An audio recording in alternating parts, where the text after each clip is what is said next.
ছোট্ট সোনামণি, তোমরা আজকে শুনবে হাঁসের গল্প। এক বনে অনেক পশু পাখি বাস করত।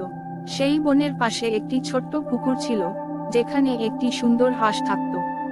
হাঁসটি খুবই অহংকারী ছিল।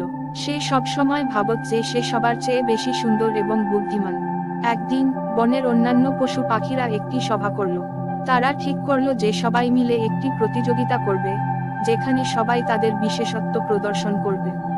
হাঁসটি ভাবল, আমি তো অবশ্যই জিতব। আমার মতো সুন্দর আর কে আছে। প্রতিযোগিতার দিন এলো। প্রথমে একটি হরিণ এসে তার দ্রুতগতি দেখালো। তারপর একটি পাখি উড়ে তার ক্ষমতা প্রদর্শন করলো। সবারই বিশেষ কিছু ক্ষমতা ছিল।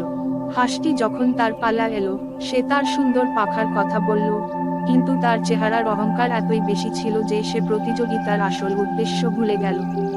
সকল পশু পাখি বুঝল যে শুধু বাহ্যিক সৌন্দর্য নয়, আসল সৌন্দর্য হলো নম্রতা আর অন্যদের সম্মান করা।